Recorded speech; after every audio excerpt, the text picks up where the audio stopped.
Morning, everyone. My name is Robert Dreibelbis. I'm with the London School of Hygiene and Tropical Medicine, and thanks for joining us this morning. I know it's early. I know there's a lot of other sessions on and a lot of interesting topics, but hopefully we can keep an interesting discussion here. Today we are going to talk about climate change, hygiene, and health, and some work around developing a shared research agenda. Please do get out your phones. We went a little QR code happy with various ways you can engage and read things throughout this. So there's a QR code up there that'll open a Slido page where you can add comments and questions. There'll be more of this type of stuff. So keep it on standby, but don't start texting your mom or reading your emails or anything. So our program today, we're going to have some brief introductions from Sarah Roberts, the executive director from the Reckitt Global Hygiene Institute, who funded this work. And then we're going to present some work that we've done, kind of a systematic review of the literature and an expert consultation on identifying kind of research priorities and research gaps. After that, we're going to move into a series of very kind of rapid presentations on kind of real-time research on this kind of really complex intersection between climate change, hygiene, and health. And then after that, we're going to have a kind of participatory panel, and that's really where we're going to get you hopefully engaging as much as you can on the Slido. We have people that will be watching that. So I'll introduce all of our speakers as they come up. So with that, I'm going to turn it over to Sarah Roberts. So.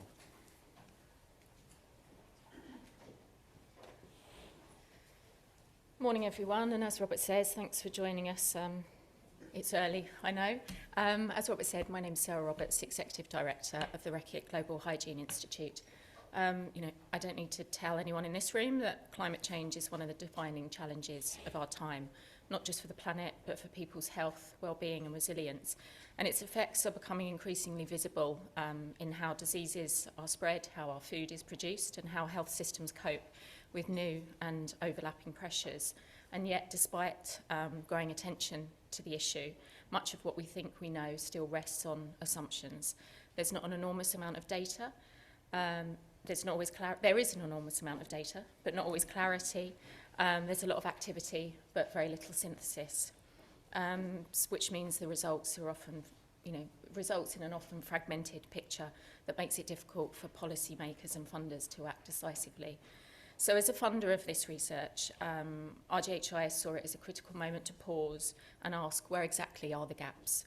What do we truly know with confidence, and where is the evidence still missing? And that's why we chose to work with our founding partner, LSHTM, to map the current landscape.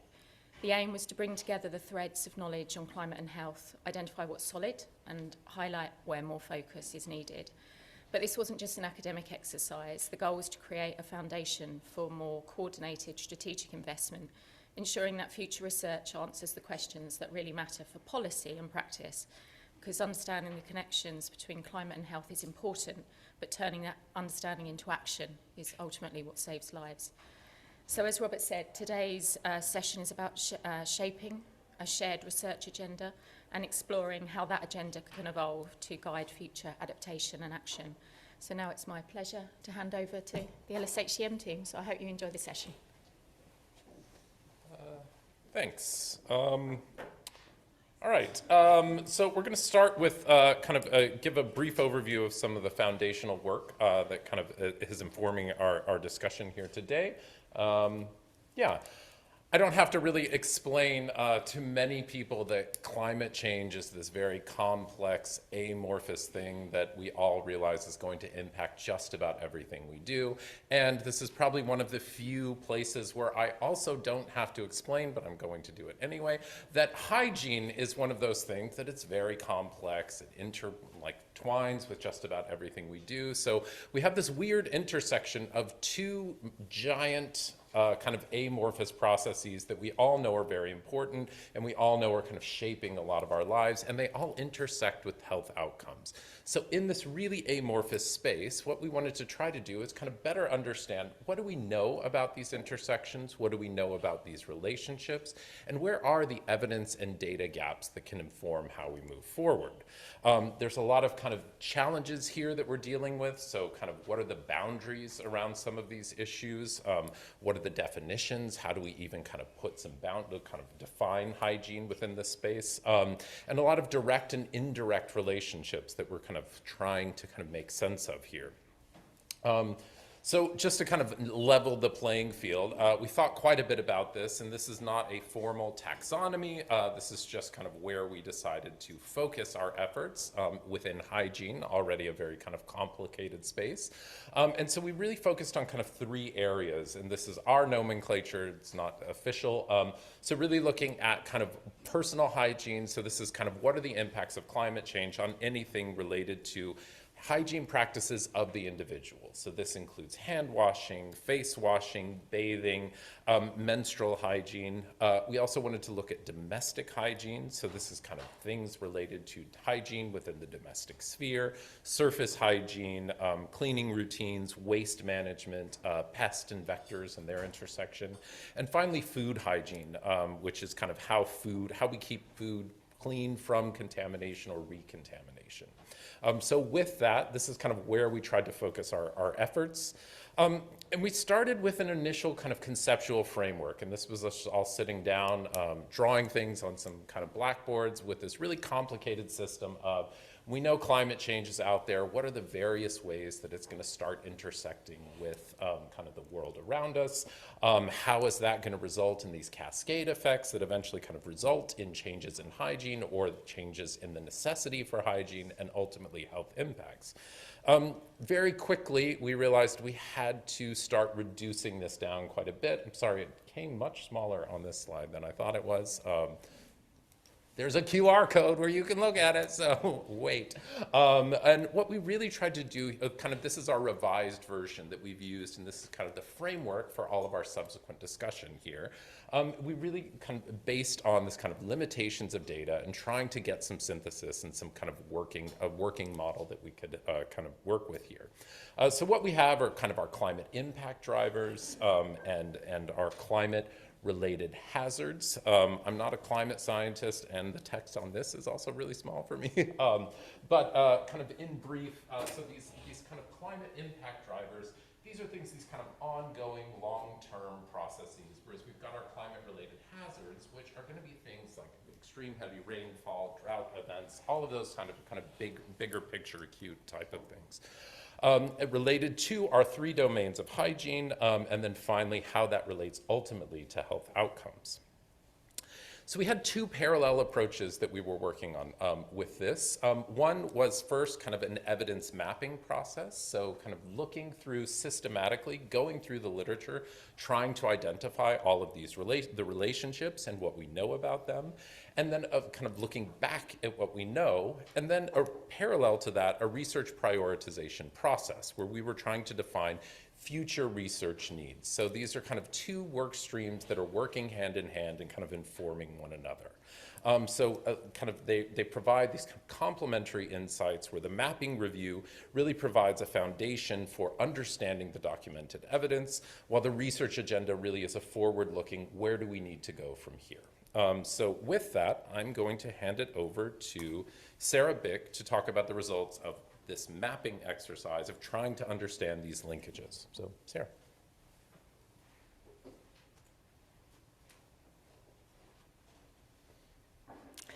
Good morning, everyone. Very happy to be here with you to talk about the mapping part of this, climate-driven disruptions to hygiene, which was our mapping review and conceptual framework. So this research sought to understand what is known, but crucially what the evidence is linking climate to hygiene and health. And what we know already is that climate can alter health risks. It can shift habitats for pathogens, parasites and vectors, and create greater risk for households. We know that climate can disrupt the level of hygiene resources that households have access to, preventing them from mitigating some of these risks, and that the greater risks and the lack of resources can interact in a changing climate, compounding effects on health. As we've heard, we know this is an urgent issue, that global populations need to strengthen hygiene adaptation amid some growing environmental instability. And so we set out to systematically map the links between climate, hygiene and health through our comprehensive evidence review to support some of that adaptation. So in our mapping review, we did a systematic search of literature. We found 150 total studies. These were published between 2000 and 2024, but most of them were in the past 10 years. Among those studies, we identified 147 unique health outcomes, as well as 29 unique behavioral outcomes. We then started mapping some of these linkages, so between one of those climate exposures that was mentioned, through one of our 3 hygiene pathways that Robert spoke about, to one of those unique health outcomes. And when we counted up all of the sort of unique combinations amongst these studies, we found 613 links just with the health outcomes. And then we wanted to kind of visualize some of these multi-step pathways. And so we use these Sankey diagrams, which I'm going to show you a few of. But these are essentially all the exact same data set. It's those 613 links. Each of them has become a kind of single line in these plots. And it allows us to see the volume of evidence that there is for each of these pathways by the widths of those connections. And so here in this first example, I have mapped the links between a climate hazard or climate impact driver, one of those 3 hygiene pathways, and one of those 146 or so, I can't remember, one of those many health outcomes. And we can see perhaps some pathways where there's quite a lot of evidence already, like personal hygiene in blue, as well as perhaps some understudied relationships in the literature, more of that food hygiene and domestic hygiene. We also can see that there are some outcomes that are measured quite frequently. I've listed the top 30, and that there's some overlap between some of these pathways for particular outcomes where they might be linked to both personal hygiene and food hygiene, for example. But this was a little bit too much data to look at and to make sense of. So we broke down our health outcomes into these 4 categories. So we have a lot of outcomes related to kind of symptomatic or syndromic outcomes, and those were very commonly diarrhea, as I'm sure we're all expecting, as well as respiratory infections and illness.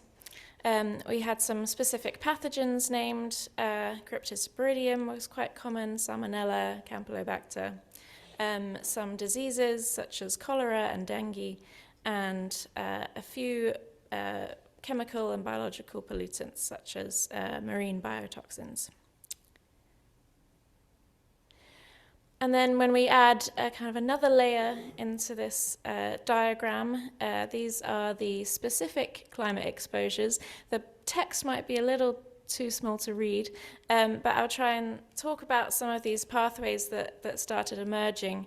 We can see, as I said, a lot of personal hygiene-related pathways and specific exposures that impact personal hygiene, such as water scarcity, heat waves, and a lot of precipitation exposures, as the water needed for hand washing might be unavailable or deprioritized, and that can result in outcomes that are syndromic or symptomatic, many pathogens and some diseases as well.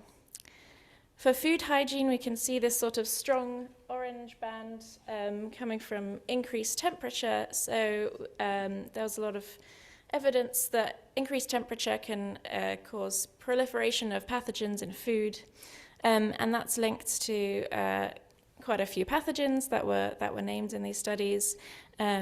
Some non-specific diarrhea as well, a couple of diseases such as viral gastroenteritis, and then most of the pollutants as well. And then finally, for domestic hygiene, there's quite a strong link between flooding and domestic hygiene, as households are exposed to harmful floodwaters. And this can also affect the vector habitats in households, being linked to outcomes such as leptospirosis. And then our final link was to further group these same data by the sort of nature of that evidence. And we looked at whether those links were confirmed with qualitative evidence. So that's that purple band right at the top. It's very small, but there's a small amount of qualitative evidence linking water scarcity and some flooding events to personal hygiene, and resulting in mental health outcomes that were measured qualitatively, such as stress and anxiety.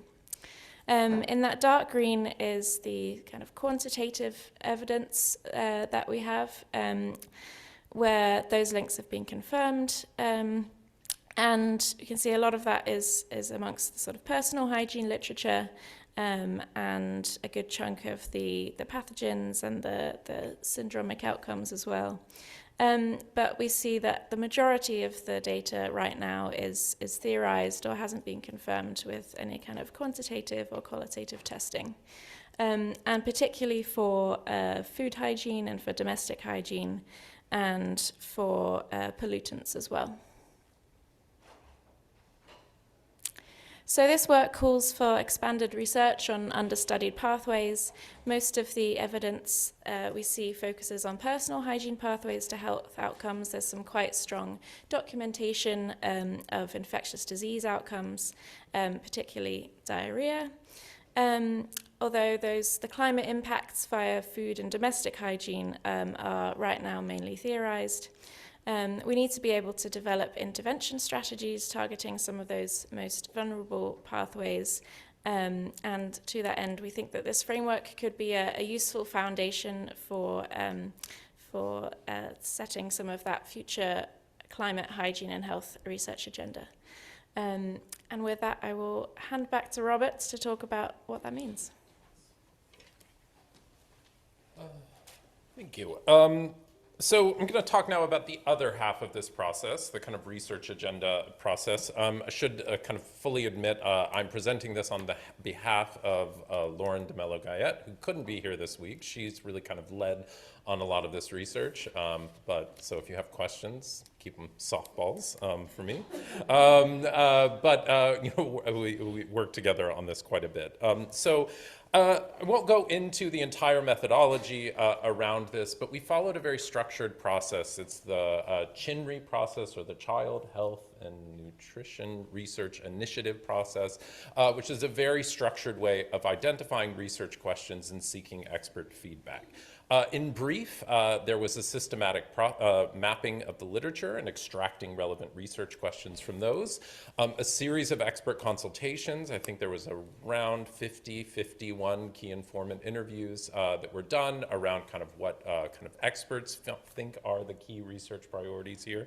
And then finally, kind of a large survey. There was multiple strands of review, and then finally an open survey that was posted on a variety of means. Some of you might have responded to that survey. If you did, thank you. So through the structured consultation process, we got engagement from about 141 different researchers that kind of have some expertise in climate, hygiene, or health outcomes.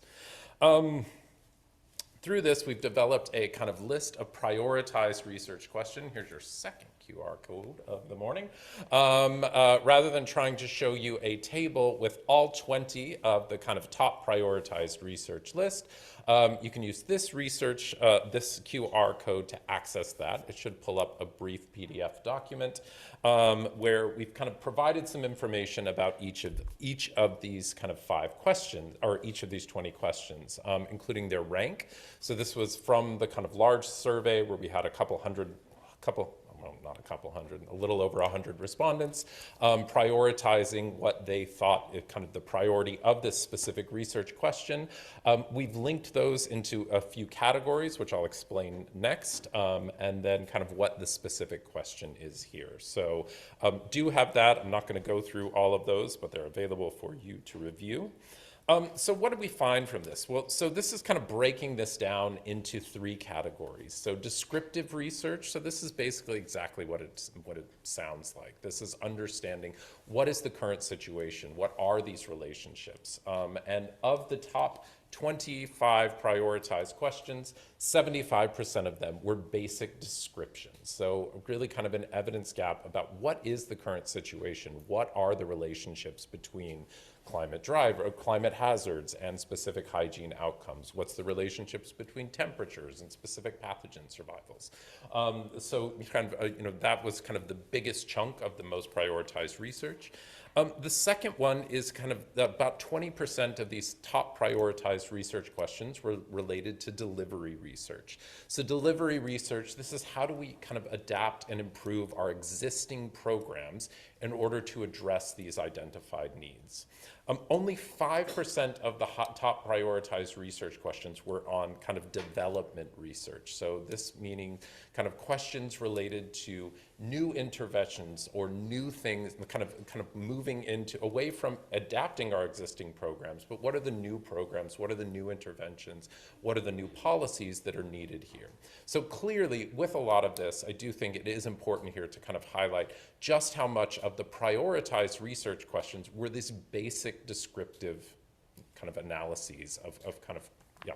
But just to clarify, by descriptive, you're talking about both causal, causal relationships as well as association? Yes, I mean, this a bit kind of describing a current context, not descriptive in kind of our epidemiological context, but kind of what are the relationships, how do they look like right now? Sorry, thanks for the clarity there. And this emphasis on descriptive research really does highlight the gaps in our understanding about these relationships between climate change and specific hygiene behaviors and hygiene-related health outcomes. So looking kind of further breaking these down on these descriptive research kind of priorities, the first was characterization of the disease burden and behavioral determinants that are associated with those. These are the top questions. These Q numbers that are underneath all of these are kind of flagging where those show up in our list. But this was really about kind of research needs related to how climate hazards affect hygiene-related disease transmission and dynamics, and the behavioral determinants that underscore those. That was kind of by far the most popular of these prioritized questions. Another area on infrastructure disruptions, so kind of a stated need for more information about how extreme weather events, specifically kind of floods and cyclones, compromise hygiene infrastructure and create new contamination pathways. And finally, a lot of questions, a surprising number of questions, I thought, on vulnerability assessments. So these ended up being kind of quite heavily prioritized here. So really understanding what are the hygiene challenges among specific vulnerable populations, so populations with disabilities, for example, and how those populations are going to be coping with these kind of climate-related emergencies. On the delivery and development research, a number of questions emerged on kind of how do we better adapt promotion and communication around extreme weather events. So kind of what are the preparedness strategies and how do we translate those into kind of hygiene promotion activities? So what are the requirements for hygiene promotion before, during, and immediately after these extreme weather events or climate emergencies, related emergencies, and effective communication strategies around things like higher temperatures and kind of floodwater contamination. Along that kind of delivery, again, kind of parallel with what are the needs among vulnerable populations, a high priority on kind of tailored support for vulnerable populations, specifically populations with disabilities. And finally, on the discovery research, how do we adapt existing hygiene interventions and systems to make them more climate resilient? I know there's kind of been a lot of discussion about kind of climate resilient wash indicators. If you've seen those, if you've looked at hygiene research, the hygiene component of that is a real, it's not that great. So kind of how do we better understand kind of how to adapt and enable kind of responsive hygiene systems? Kind of another highlight here was this relationship between kind of climate hazards and climate impact drivers, and really kind of the big emphasis that went on, most of the emphasis here was on these extreme events, these kind of hallmark things, so floods, droughts, any type of kind of, where it moves beyond just kind of like something like high temperatures or slightly changed rainfall patterns. But a big emphasis of these questions really is focusing, the kind of the prioritized research questions, we're really focusing on these extreme events.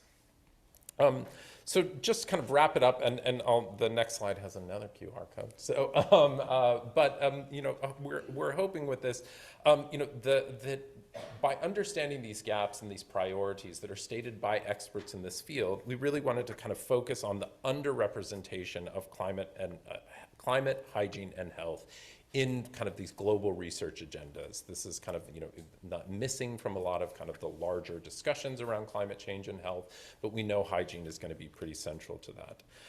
We did find this kind of prioritization of descriptive research, really highlighting the need for more empirical data on exposure pathways, disease burden, and behaviors, and the adaptations to those behaviors as they relate to climate change. There was a large equity focus in the prioritization of this research, so kind of what are the vulnerabilities among women, among girls, and people with disabilities as it relates to climate change. And finally, a big focus here on active hazards. Of these, more attention is really needed for these kind of slow onset climate issues, so kind of the gradual increases in temperature, these overall kind of multi-year changes in rainfall patterns. We're still focusing, even in the prioritization, on these very extreme events rather than understanding the more kind of long-term and insidious aspects of climate change. There's a full version of this. It's under review right now. This is the last QR code. But you can kind of access this. This has the full list, the full details on the methodology, and kind of trying to kind of our synthesis of some of these things. So feel free to look that one up. So again, just wrapping up this section, this is kind of the results of these two parallel processes where one, we're looking at the information that we do have, and two, looking at what are the stated priorities, and how do we kind of bring those two together. Just one thing to flag with this, particularly around these evidence gaps, and I think this might be something we can talk about a little bit more as we move through the session here, that a lot of these research gaps or research priorities may reflect knowledge gaps rather than necessarily evidence gaps. There is quite a bit that we know. It is a large, diverse body of literature. I think from kind of looking at the results Sarah said, there's over 613 different pathways that we could map out about all of these relationships, but it's currently a very diffuse body of literature. So there's clearly some need for clear evidence synthesis of bringing this literature together to kind of do that kind of science on what we already know, rather than necessarily these are new data that we need to kind of go out and collect. With that, we're now going to move into a session. We have a few speaker highlights to talk about some of the kind of ongoing research that we think is already addressing some of these gaps and kind of provides a way forward with some of us. A lot of this is research in progress. With that, I will pause. I think we have about 2 minutes if there's any immediate questions or feedback, or we can just get you in the panel. So. Cool. So we have 3 speakers that we've invited to join us today. The first is Professor Katrina Charles from Oxford University, talking about measuring climate resilient wash services. She couldn't be here to join us in person, but we have a pre-recording of her talk. Did I do anything? Hi, I'm Professor Katrina Charles. Thanks for having me as part of this session. I'm really sorry I can't be there in person. What I wanted to share is some reflections on the challenges in answering these research questions that have been outlined in terms of climate change, hygiene and health, and particularly some of the work we've been doing around measuring climate resilient wash.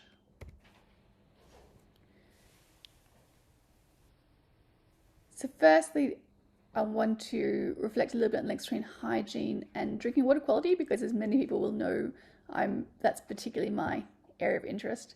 And this is some work we published a few weeks ago, which is looking at two aspects of hygiene. One, local hygiene that affects the quality of water as is collected from a water source. And so this is hand hygiene, but also environmental hygiene. And secondly is household hygiene. So looking at how hygiene is affecting water that people are drinking, so at the point of use. And this is separate from household collection, storage and treatment.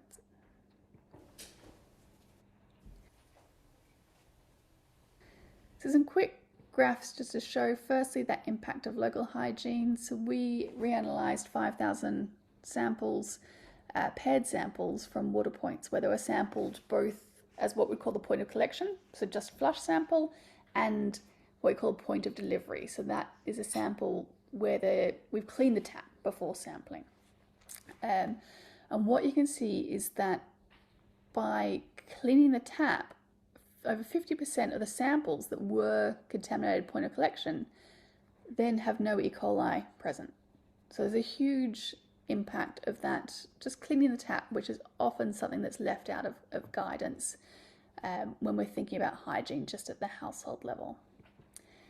If we move to the household level though, if we think about point of use, so we looked at samples where the water from the tap or the spout, the hand pump had been clean, and then looked at what the point of use sample was. So these are samples as in the picture where the people are collecting them into a cup, but straight from that tap. So no household treatment or storage. And in those cases, in some countries, you're getting as high as 70% of point of use samples are then contaminated because of those local, those household hygiene issues, and just having a tap that is clean, a cup that's clean, and not putting hands in it. So with that work, we do see a link also between that relationship between drinking water quality and hygiene with seasons, certainly, and so we'd expect to see one with climate. Some of the work I've been involved in more broadly is looking at how do we measure and monitor climate resilient wash. So there's a background document and a link here you can read further, and this is with WHO, UNICEF, J&P Glass, as well as partners in UTS, Bristol and Leeds. But what I want to highlight as part of this methodology, there was a systematic review. So a lot of the team did amazing work trying to look through all the literature and work out what is the evidence that we have on what might be a good indicator for climate resilient wash. And with many systematic reviews, it started with big numbers. You can see for hygiene, it started with 5,000, but there's very few that did provide valuable evidence, or very few papers. So only 17 for sanitation, 20 odd for hygiene, similar for water, although the review structure was slightly different. So why don't we have much evidence? And what I wanted to focus on to help us understand that is to share some work we've done thinking about how do we understand behaviour and experiences during extreme events, of looking at the challenges we have in collecting data that is reflecting weather accurately. So I have 3 points. Firstly, scheduling data collection. Trying to schedule data collection for extreme events is very challenging. This is an example of some work we did in Tanzania with regular monitoring. It was designed we did hope to make it responsive, but we weren't able to do that. So we do miss some of the extremes across the weather that's presented here. And particularly, for example, where those floods, we couldn't collect data. And there are, in extremes, it may be difficult for enumerators to go and do surveys, if it's too hot, or it may not be safe to collect data. So we need to think about how we collect data that's actually collecting data on extremes. The second point is how do we interpret that data? How do we present it? So this is some work we were doing using the wire scales in Kenya, and where we've looked at it separately by what would be considered a hot and wet season and a hot and dry season. And what we see is that people are more concerned about hand washing and body washing aspects in the wet season. And so this is counterintuitive to what you might expect. When you look at the climate data or the weather data in more detail, the dry season had rainfall immediately prior to this data collection, and so water availability was higher than would have been expected in the dry season normally. So the ways we measure climate and weather have to be quite nuanced to understand these complexities. And lastly, related to this then, is how do we make it nuanced and really understand the situation and compare across contexts. So this is to some of the hydromet data across Bangladesh and Tanzania. And the main thing to look at here is the different scales. You're looking at really different experiences related to weather across these two sites.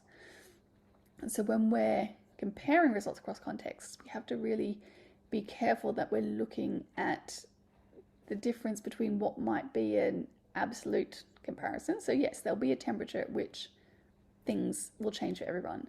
But most of what we see in terms of the change will be behavioural and will be about what is unusual for them. So it will be very much related to what temperatures they're used to or what rainfalls they're used to and when things are unusual. And that's really difficult to compare across contexts. So just to summarise those 3 points, when we're thinking about how we answer these research questions, we really need to be thinking about how we're going to schedule data collection, or do we have streams of data that are continuous that we can use? We need to be cautious about interpreting data in variable climates and really work closely with climate scientists to make sure that we understand the situation in terms of weather and water availability. And thirdly, we need to think also cautiously, and again working with climate scientists, around comparing results across contexts so that they're meaningful comparisons, not just about temperatures, absolute temperatures. So thank you very much. And just to finish, if you want to learn more about the climate resilient indicators, we have there's a plenary on Thursday as well as a separate session specifically on the climate resilient indicators on Thursday morning. And then if you missed those, we also have a webinar on the 5th of November. Thanks very much.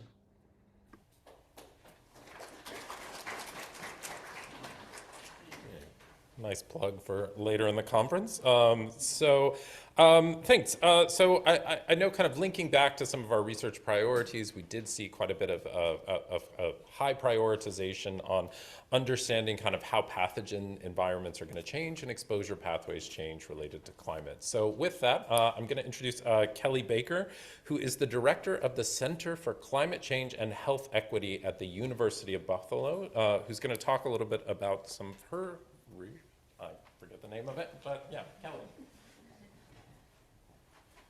Thank you all. Yeah, and this is a center that we actually launched last year in the middle of sort of climate change and health equity becoming really naughty words. So, yeah, we're thriving now. I'm glad to be in New York. All right, so.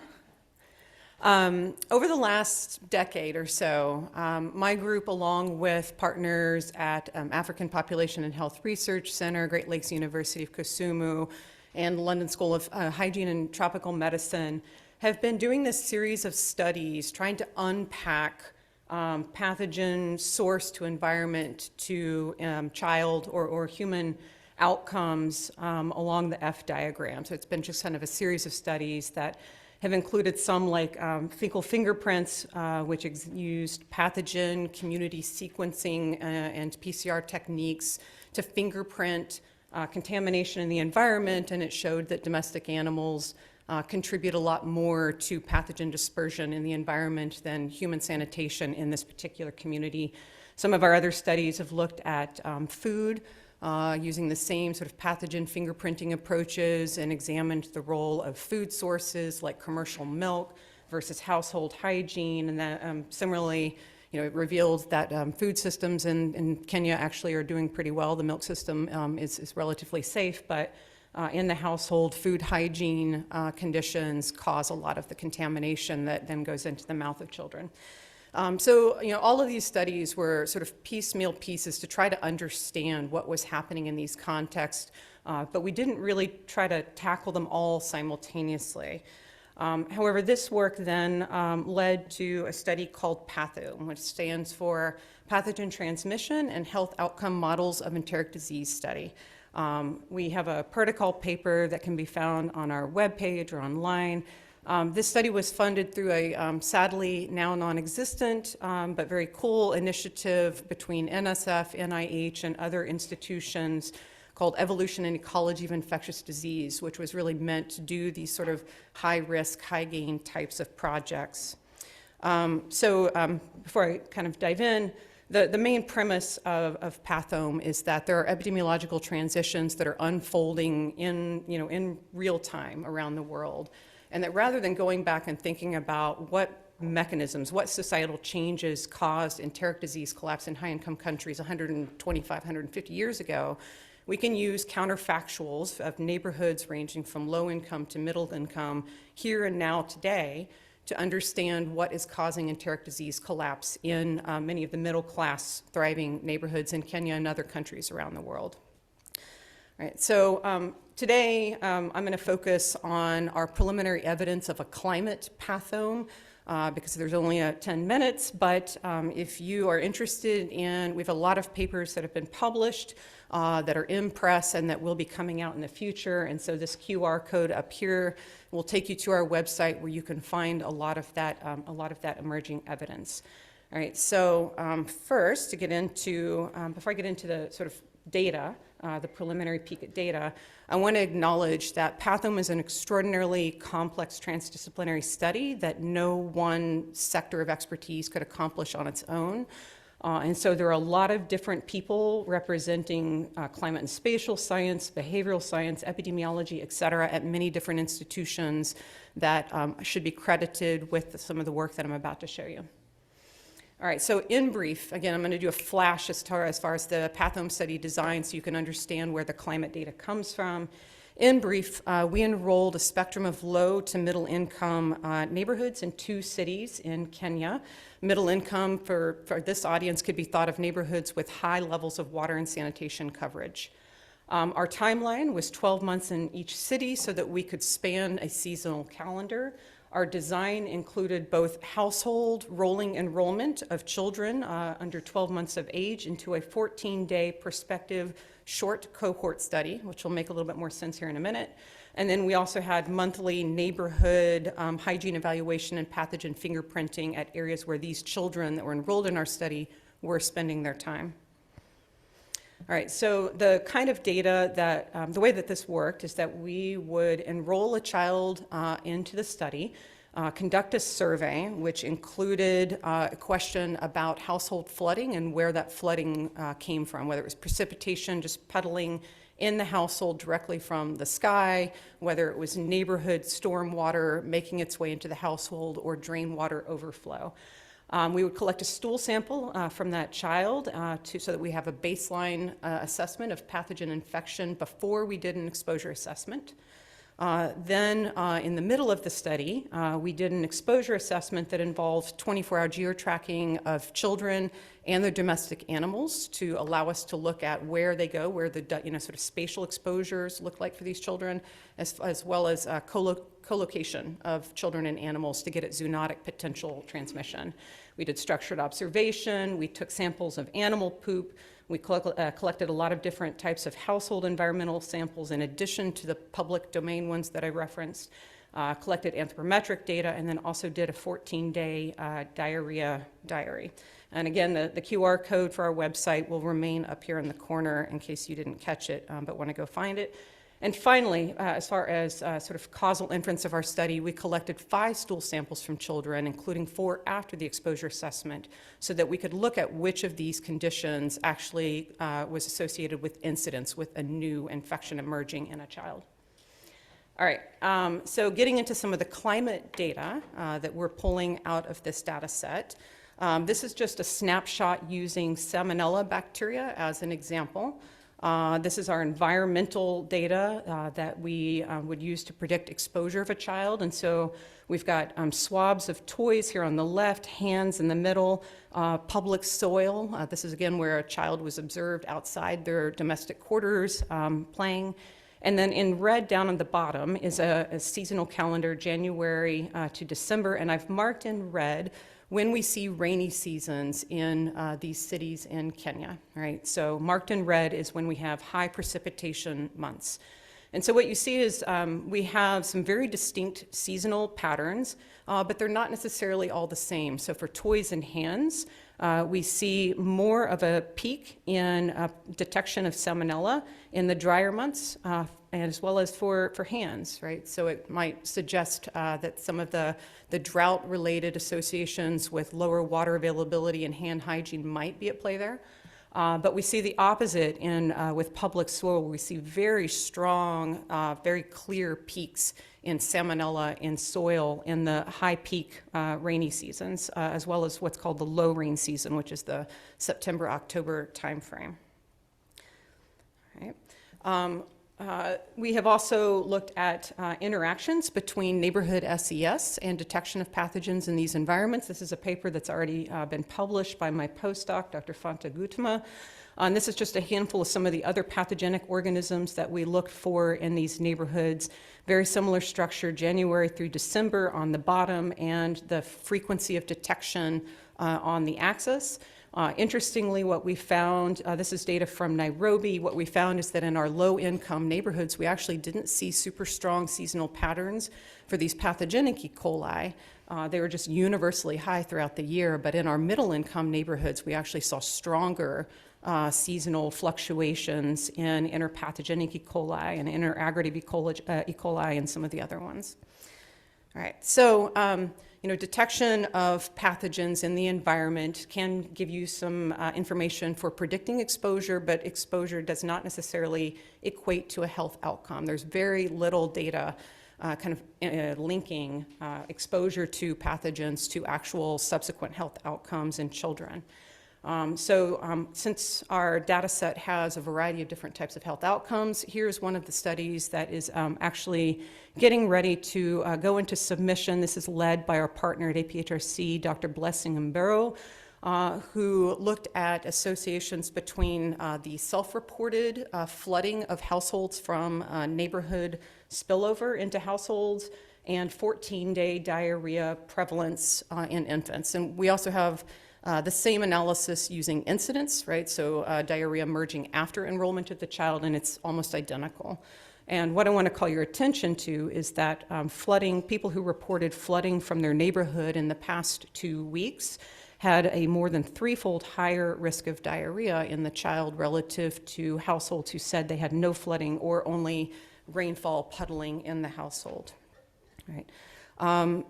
So moving on to some of our other sort of health indicator data, I just picked one pathogen out of the 19 to show here just because I don't have time to show it all. But what you're seeing here is on the left, a seasonal plot of our diarrhea prevalence data. Again, January through December on the bottom axis and prevalence on the y-axis.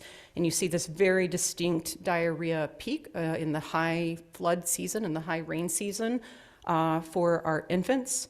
If you look to the right, up in the right-hand corner is a plot of our Shiga toxin-expressing E. coli detection prevalence in infants over the same time calendar. And so you see this sort of parallel peak in the high rainy season for what we call STEC infections. And on the bottom right is animals. So remember, we were testing stool samples from domestic animals. In domestic animals, we also found that the sort of high flood season was associated with these really distinct, strong peaks or spikes in prevalence for Shiga expressing E. coli. And we see when we plot diarrhea and infections in kids and infection in animals for a lot of our other pathogens like Shigella, we see a lot of parallelism as well.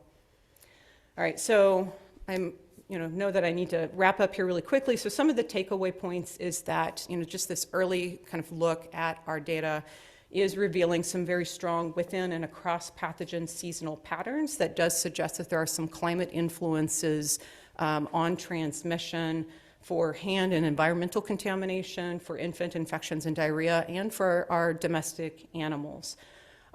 Some of our ongoing work or future work that we've not had a chance to dive into yet is looking at seasonality and potential climate links to some of our other data like movement of children and animals and hygiene behaviors and other types of factors. So one of the things that we have planned is to examine reported and satellite-based climate factors in our transmission models. We also are planning to, the main outcome of the Pathome study is going to be a virtual laboratory where you can explore how different interventions individually or in combination change the dispersion of enteric pathogens in environment, kids, and animals. And so we are exploring how we might include floodwater management interventions in this virtual laboratory. Finally, we're also working on improving climate methods for exposure assessment, taking a kind of a card from the precision medicine approach, but really thinking about it from a precision public health approach for localized prediction of climate threats for disease transmission. This is a satellite picture of our two neighborhoods in Nairobi, which lie within 10 kilometers from each other, which is really at the limits of a lot of high-pass satellite data as far as being able to distinguish what those neighborhoods are actually experiencing as far as rainfall or humidity or other factors. So we are working on some methods that will allow us to gain better spatial resolution for pulling apart and predicting exposure in neighborhoods that lie in densely populated urban settings. And finally, different QR code, not to our website. If you are a graduate student or early stage postdoc that is interested in working on climate and One Health integrated methods, I am searching for a postdoc. This QR code goes to the job ad. There are also some other positions available in our center, so please check it out. And if you are a sort of an organization that's really interested in improving One Health implementation science and evaluation science in your programs, also feel free to reach out to us. Thank you.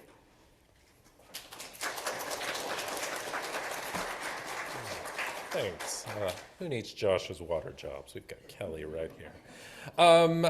So our final speaker for today, we're going to have Sarah Young come up and discuss kind of one of the high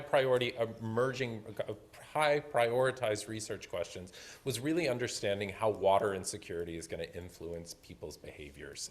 And so if you have something on water insecurity, there's no one better to talk about that than Sarah Young. So please come forward while I attempt to do this. There we go. Morning, everybody. Good job getting up, coming to an 8:30 session. Points. I too have a QR code, but it's not on this slide. And in fact, there's something that's not on this slide that's important for me to say, which is I am now helping out at PLOS Water. I'm co-editor-in-chief, and we are going to jazz it up. So if you see me out there, please ask me about this presentation, but also come talk to me about PLOS Water because we have ideas, including a thematic issue dedicated to things that go down at this here meeting. Okay, so you're probably wondering, why in the hell is there a shark on this slide? Are there sharks in the water? No, but there is this great line that, and the line is, if climate change is a shark, then water is the shark's teeth. And that's not by so much a water person, but it's from Paul Dickinson, who's a Carbon Disclosure Project founder. And I feel like that really is a great way of bringing people who care about, thank you very much. Just use the wheel. The wheel? who care about climate to the water discussion. So at COP28, we had a session with some, famous cast of characters where we were talking about this, and those data that we presented there are now in the form of a paper that was submitted on Monday, and I will be talking through them with you here.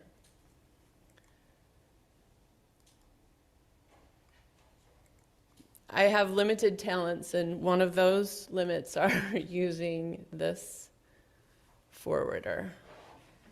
Blind leading the blind at the I'm moment. sorry. What did you do? Oh, you That rolled wheel, it? yeah, Okay, roll let's that. see. Oh yeah, I got it. I'm teachable. Okay. So what we did for this is we took the IPCC's concept of vulnerability, where, I think everyone knows this, or that's the climate hazard, the exposure and vulnerability for the outcome. So what we did here is we re-envisioned the IPCC's of conceptual framework to put water insecurity at the middle. Then we have climate hazards in yellow. And for those, this was SPI, so that's precipitation index. There's an S there. Either more water than expected or less water via precipitation than expected. We had also floods, droughts, and storms. So if there were strong, I can go into the details, but like big floods, big storms, or big droughts in the previous year, that was the hazard. So rain and then those three extremes. We had the exposure, which is water problems. And then we had vulnerabilities. And the vulnerabilities, the way we operationalized those was either economic vulnerabilities, like income, or urbanization and climate zone. And then at the center was water insecurity. And what we could do, we had data, I'm going to walk away from the mic. We had data from big data, publicly available data sets here for climate hazards. And anything in black is what was actually measured. We also had data on these vulnerabilities, also from publicly available data. And then we had data on water insecurity using, shockingly, the water insecurity experiences scales. And what we did is we investigated how climate hazards directly shaped water insecurity, but also how they were modified by these vulnerabilities. And for this analysis, we had data from 29 countries from the Gallup World Poll. So many of you are familiar with that. Gallup does nationally representative sampling of different outcomes, and they're really good at getting data that gives a sort of global comparable indicators. What was special about these data, besides the fact that they collected WISE data, which always delights me, is that this was temporally and geospatially located. So we could know within plus minus 5 kilometers in most cases where these people were and the date. So we could then layer on these climate and other vulnerability data. For those of you who don't know, the water insecurity experiences scales capture people's basically universal experiences with problems with water. It's these 12 options.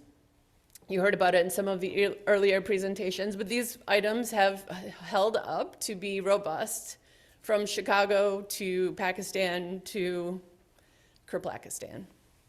There are 4 options. You can say you're either never worried about water, for example, and then you would score a 0, or you're often or always going to sleep thirsty, in which case you would score a 3. 12 times 3 is 36, so the range for the scale is 36 points. And we recently published guidance on 4 levels of water insecurity, which you can find in this manual. Yes, I have copies for you if you're so inclined. So it's pretty easy sort of math to calculate. That's this, except it's black. And then, this is not me, I have to give Indira Bose, who is a postdoc at London School of Hygiene Tropical Medicine, a lot of appreciation for all of the hard analyses that were done here. This is the work of many people, but this is especially her work. She's very smart. So what Indira did was she made a bunch of multinomial regression models to look at how the hazard, the exposure, and the vulnerability came together to shape water insecurity. So it's Tuesday morning. I'm going to talk you through this slowly. I'm not going to talk you through all the results, but just building up to the outcome is water insecurity, and we have high, moderate, and low levels. The darker the color, the worse it is. Oops. Robert.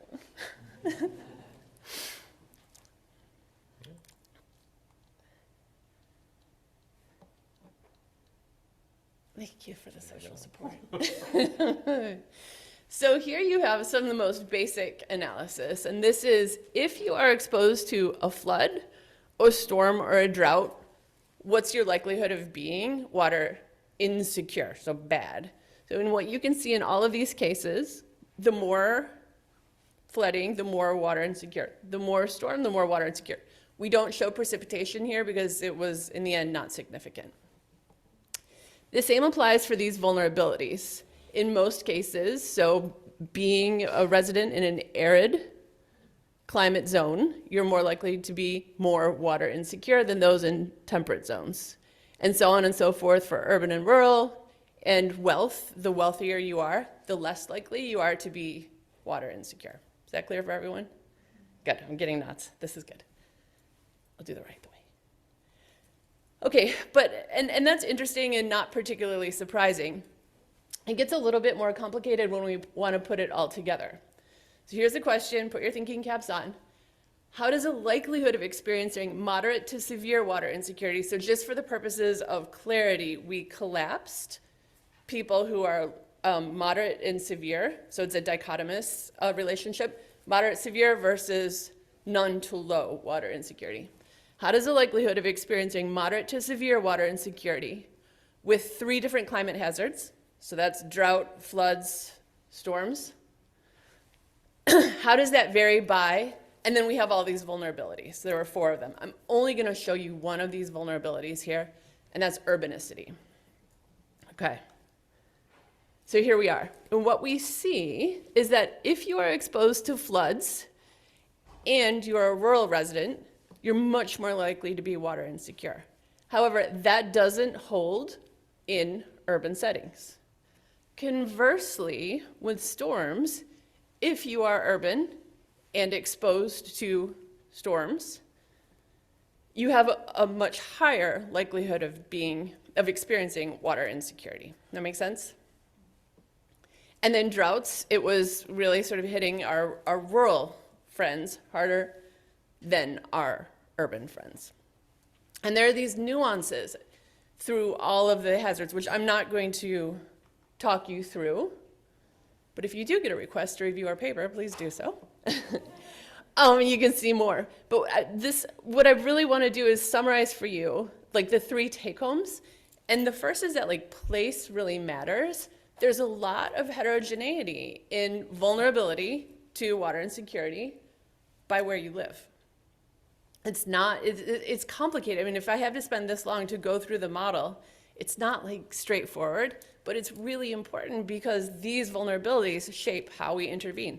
These vulnerabilities shape how we predict who is at risk.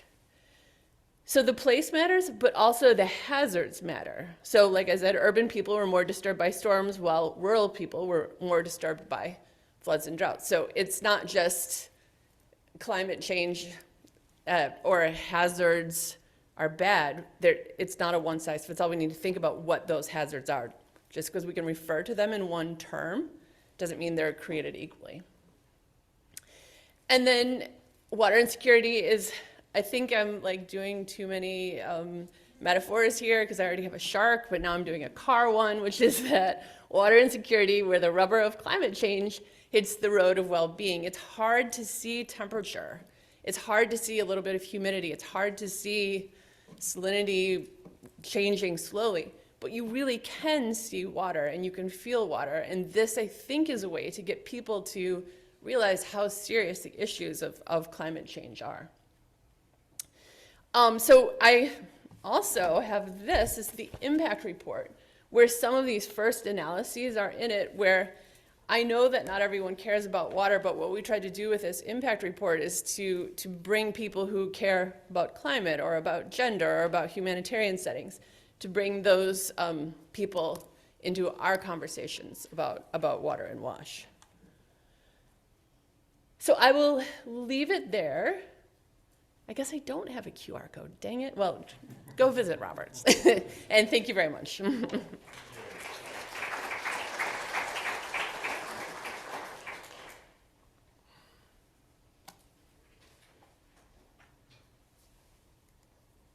there we are.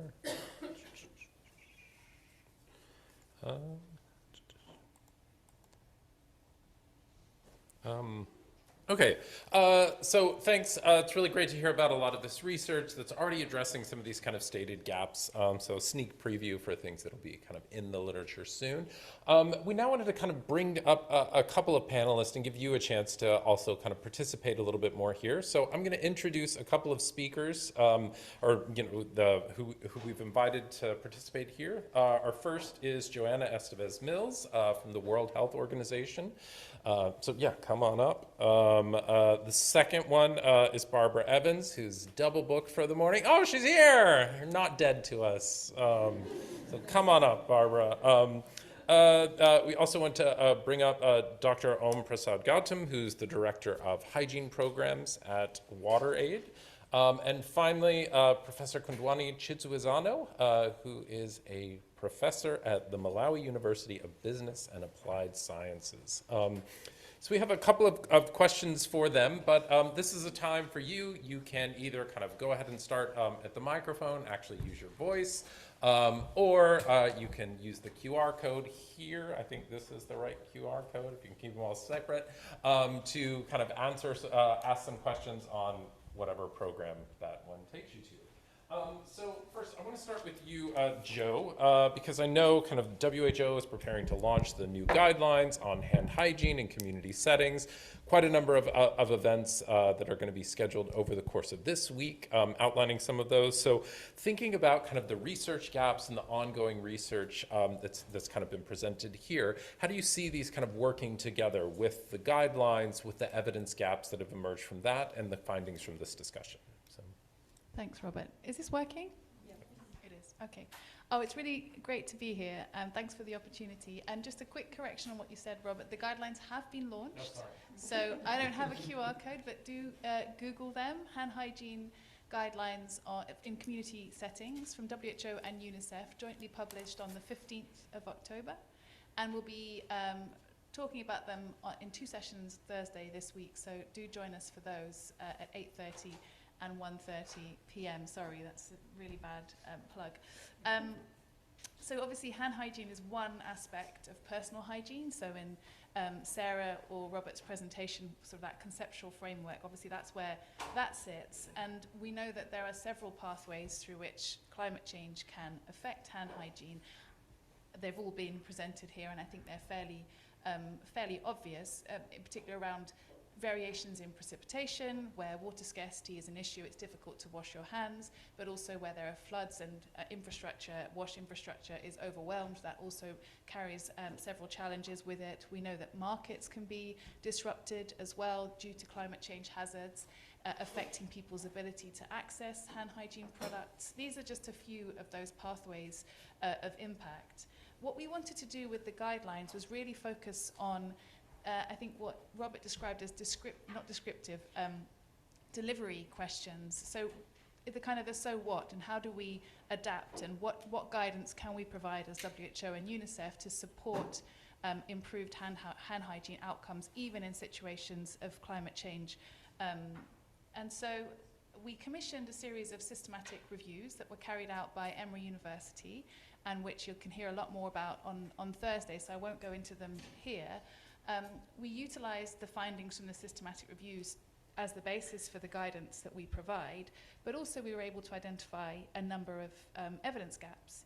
And those evidence gaps were substantial. And really, I think, chiming with what we heard from Sarah and Robert today, that there is actually very little focus on delivery research and understanding what it is that we should be doing better and how we can encourage, how we can support communities and governments to adapt to the challenges ahead.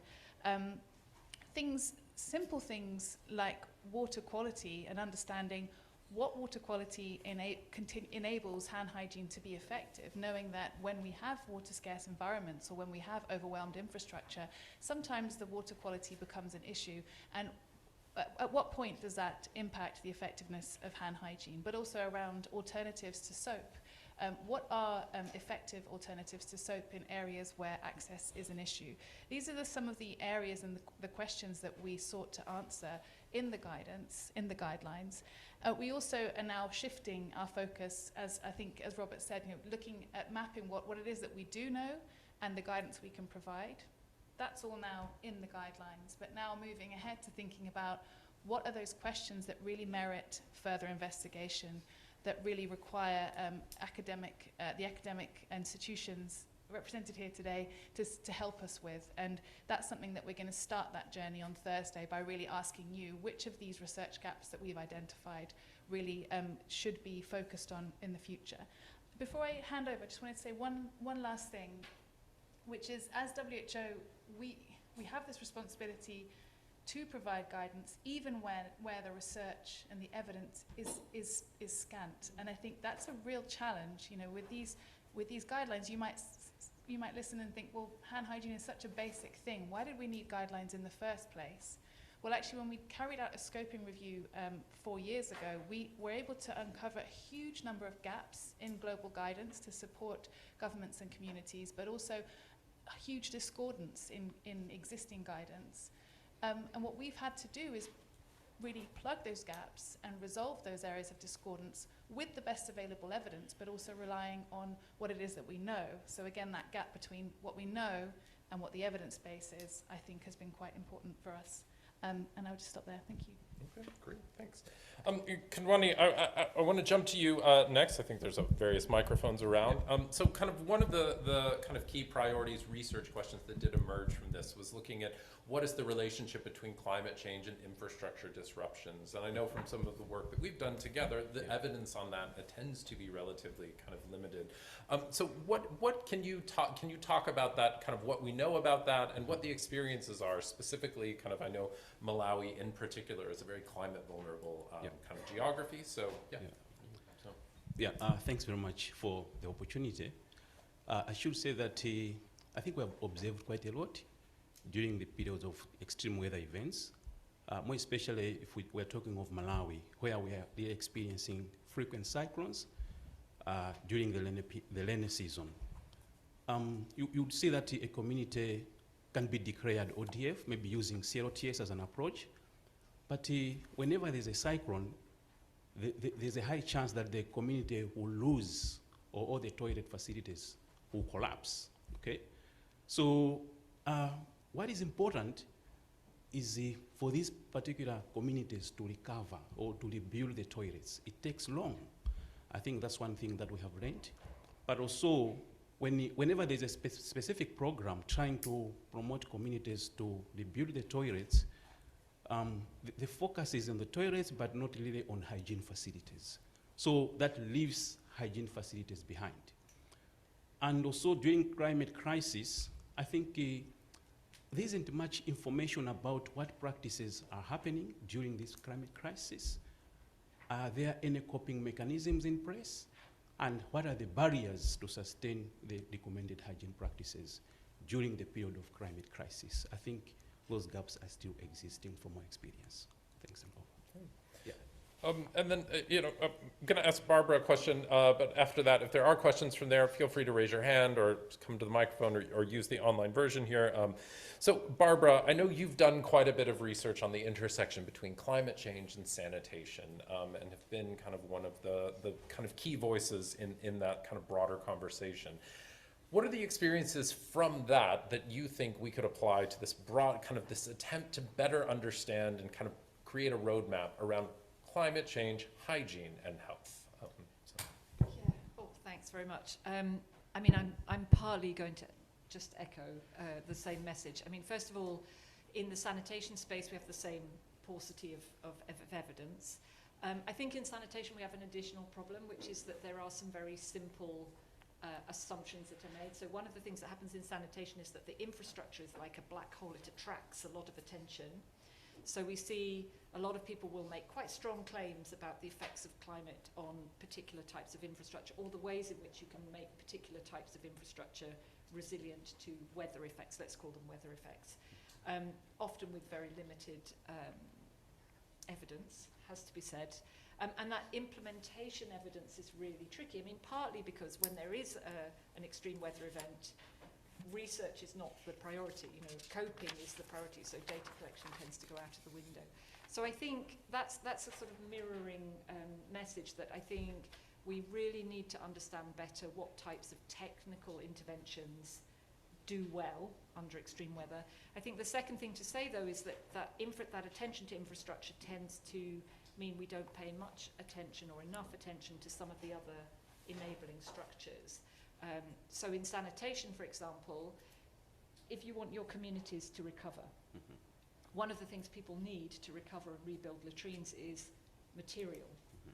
So who's really thinking about the way that climate event and the sanitation sector and the supply chains for timber, cement, steel, whatever it might be, how those things intersect, which is has a real corollary with hygiene materials, supply chains for materials. So I think we've got to work out how to link research that's sort of embedded in the generally public sector systems of delivering infrastructure and basic services with what's essentially a whole separate ecosystem which is in the private sector, which is your supply chains, your markets, and all of that. And I think we haven't seen that enough. Just to sort of, shameless plug, on Thursday we're going to be talking again about the work that we're doing trying to develop global indicators for climate resilient wash, including hygiene, which we've already talked about, but in water and sanitation exactly the same problems arise. There are sort of particular bits of the system which attract attention, and we haven't really got strong things to say about what's the evidence that a particular strategy implemented by government makes your entire system more resilient under a climate shock. We don't have that evidence at all. So I think it's a very similar situation, actually. I see a lot of corollaries. Great. Well, it sounds like Thursday is going to be a really important day for everybody, unfortunately, so make sure you're we're here. up against each other. There's going to be a bit of a, bit of a clash. And finally, and then we have a few other questions. But I know kind of in your role at WaterAID, kind of overseeing kind of hygiene programming across the organization, how has climate change really been a factor in kind of both your programs, the implementation, but as well as kind of the advocacy strategy that WaterAID's been pursuing? Sure. Thank you, Robert. First of all, of course, we as WaterAID, we work on water, sanitation, hygiene, and climate change resilience is one of our strategic focus. So what does that mean? Meaning we are mainstreaming climate-related concept into our ongoing programming. We're not going to transform, we're going to rather strengthen what we are doing in order to make climate resilient initiative. We know because WaterAID, we work in a very low-income countries, of course, extreme climate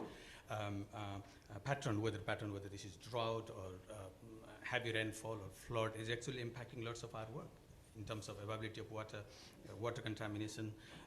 Of course, the flood leading to disease outbreaks, health services, and also education services disturbance. All of those happening within the area where WaterAID actually works.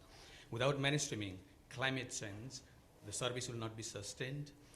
The functionality of the services will be questioned, and the community will not be resilient in terms of coping that mechanism. So therefore, WaterAID within this strategic period has made a strategic choice. What could we do as an organization, operationalizing modeling water services, at the same time being a technical partner to support government on mainstreaming climate change. So we focus on three key areas.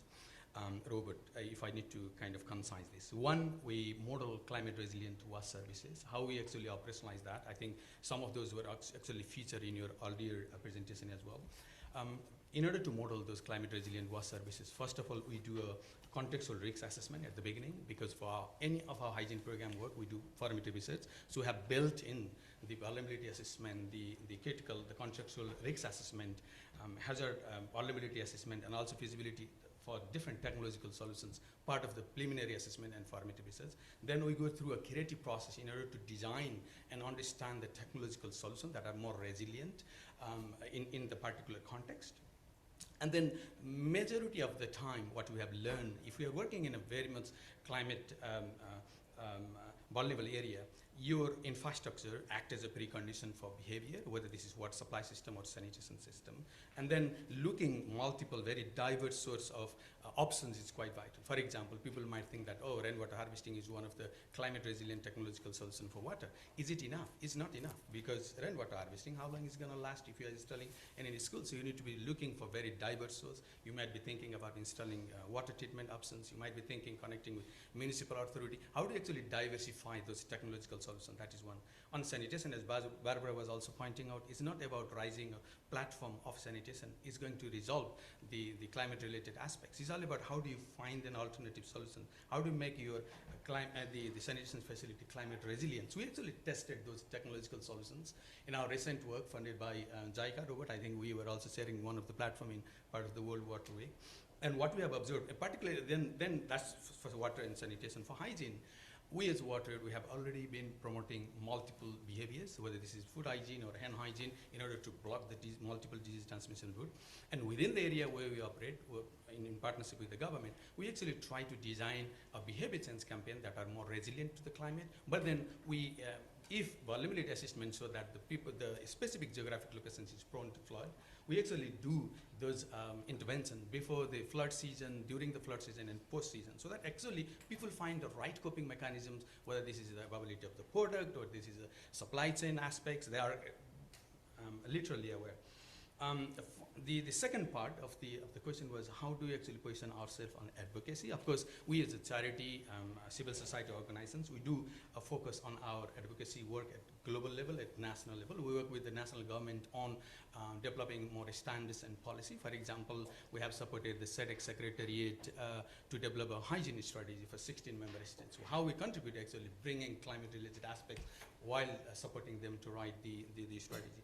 Similar, as Joe was also mentioning, we have supported a couple of countries to develop the hand hygiene roadmaps during the roadmap development process, making sure that those roadmaps and national standards are resilient to the climate. Finally, on the research, it is evident that we are, for example, within the operational organizations or with the government, for example, we may not have enough or sufficient financing coming to the sector because we are already, the financing into the sector is shrinking. But there are funding is still within the sector, how we actually strengthen our work. So if we make operational organizations like WaterAID or maybe other organizations, actors within the government, if we built in those research gap that we have seen into our ongoing operations, if we layer the evaluation part of those operations, we can actually address some of those. And WaterAID, we have been evident to do some of those, primarily to assess what kind of proof of concept intervention can be resilient so that we can achieve sustained outcome. So we started actually setting up those evidence-based part of our ongoing programming. Let me stop there. Great. We have a few questions online, but I'm going to first turn to Jeannie, the brave soul at the microphone. So. Hi, everyone. My name is Jeannie Long, and I represent Save the Children. I was wondering, I noticed, and all of the evidence today was so interesting to hear. I thank you, all the presenters, for sharing that with us. I was wondering if the topic of anticipatory action came up in any of the research or the interests among some of the panelists. You know, in the implementation space, there's a lot of interest in anticipatory action, which is kind of like preparedness. And just wondering, is that on the research agenda, and or is that problematic because we're still trying to understand the relationships, and so we can't inform anticipatory action? You know, what's the relationship there, and kind of what are thoughts from the panelists or others? Thank you. Barbara. Yeah, no, it's a really great question. I'm just going to reflect quickly on some of the work that we've done for the climate resilient wash monitoring work. I think anticipatory action is one of the areas actually where we have a strong degree of confidence. I mean, I'm just wearing my monitoring hat. So we were looking for things which are good things to monitor because they're good predictors of resilience. And actually, I mean, I didn't say it, but I think the anticipatory actions are some of the ones where there's the strongest confidence. We can't say for sure that somebody's tested, you know, if you have this, then this. But as an example, if you ask water service providers, if you look at water service providers and you look at those water service providers that use water safety planning, whether they call it water safety planning or not, and if they do it well, they are, of course, anticipating the future. So the sort of almost the definition of doing risk-based planning as service providers seems to be one area where we have no hesitation saying, yeah, that's a good thing to look for. And trying to pull apart within that the elements of that. And the elements are about having access to the data and understanding it and being able to interpret it. So, you know, climate and the connection between climate and weather data in the water sector is generally weak. So where you see service providers who are a little bit more cogged into that, that's always positive. When you're then using that information to plan not only the management of, you know, construction of new systems, management of existing systems, stockpiling of materials. I'm a big fan of stockpiling of materials. I think it's super important. But then I think linked to that is a final thing, which is that anticipation comes right round full circle to the sort of transformational resilience idea, is that once you've had a disaster, or you know, you've lost a bit of your infrastructure, or had a big disruption in your services, or your communities have experienced it, as you so beautifully explained, the question is, do you simply go back and do the same thing you've always done, or does that trigger an adaptation of behaviour and a new approach?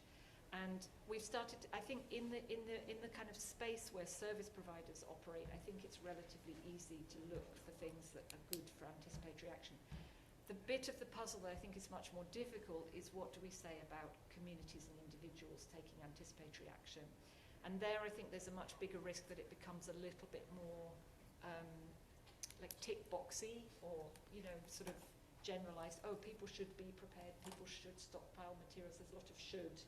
But we don't really know enough about how best to do that. So I would say in the service provider space, it's definitely important, and we sort of know a bit about how to do it. In the community and individual space, I think we're less equipped. That would be my sense.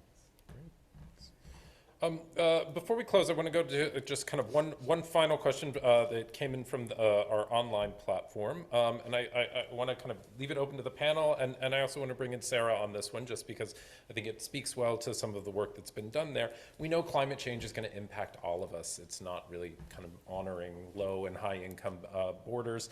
How do we support cross-country learning? How do we kind of make sure that we're kind of building, kind of learning from kind of local experiences and translating those to global action? If anyone has any burning things, very brief, because I know everybody wants some coffee. So yeah, Sarah, I don't know if you have anything there. I have a super small thing to say. We need to do that anyway. Absent climate change, we ought to be doing that better. So, you know, I think it's something we have to do.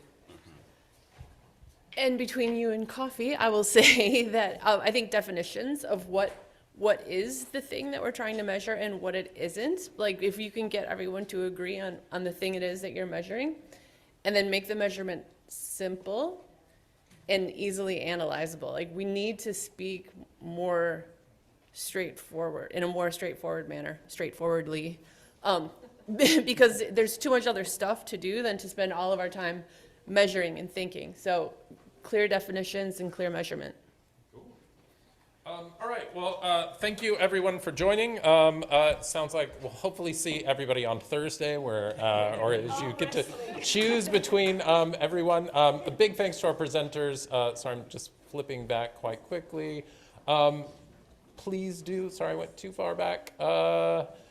Please, if for kind of more information, again, on these research priorities that were stated by many of the people that were in this room, please do give this a review. And thanks again. Yeah.